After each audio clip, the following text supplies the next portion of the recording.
2 பேதுரு புஸ்தகம் 3ஆம் அதிகாரம் 9வது வசனம்.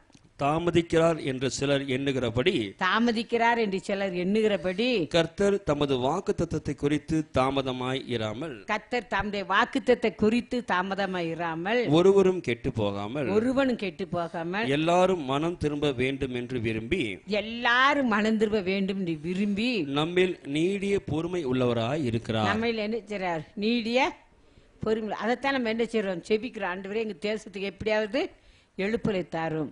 தமிழ்நாடு தான் தேவன் குறித்து வச்சிருக்கு. ஏன்னா தமிழ்நாட்டில் வந்து தோமா இறந்தார் இல்லையா? இங்கே வந்து தானே இறந்தாரு. அது மாத்திரம் நம்ம இந்திய தேசம் என்ன சரி பைப்பில் எத்தனை இடத்துல இருக்கு?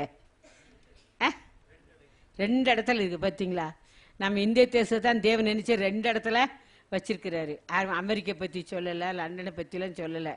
நம்ம இந்திய தேசத்தை தேவன் 2 இடத்துல எழுதி வச்சிருக்கிறாரு. அல்லேலூயா.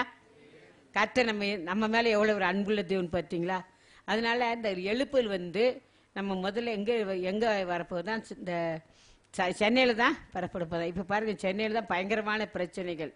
திருடர் வந்து திருடிட்டு போயிடுறான், கொள்ளையடிச்சிட்டு போயிடுறான், கொலை பண்ணிட்டு போயிடுறான், இப்படி இருக்குது.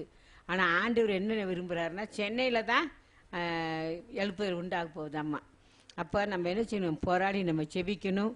செபிக்கிற மாத்திரம் இல்லை, கர்த்தர் சொன்னார் ஒருவரும் கெட்டு போகிற தேவனுடைய சித்தத்தில் என்ன செய்யும்? எல்லாரும் மனம் திரும்பணும் தான் நீடிய பொறுமையோடு கர்த்தர் என்ன செஞ்சிட்டு இருக்காரு?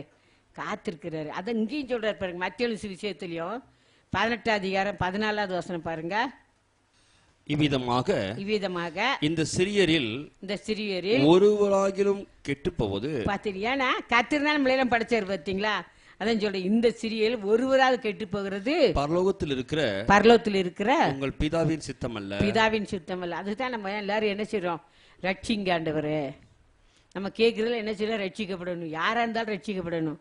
ஏன்னா கர்த்தர் நம்ம வேதத்துல நமக்கு அதை தான் போதிச்சிருக்கிறாரு. எல்லாரும் ரட்சிக்கப்படணும். ஒருத்தர் கூட கெட்டு போகிற தேவனுடைய சித்தம் இல்லை. யாரும் என்ன செய்யணும்? மனம் திரும்பினா தேவனுக்கு பொறுமையோடு காத்துட்டு இருக்கிறாரு.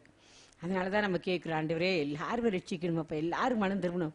ஒரு ஆத்மாவோட கெட்டு போகிற தேவனுடைய சித்தம் அல்லவே இல்லை. ஏன்னா அவர் தான் நம்மளே படைச்சாரு.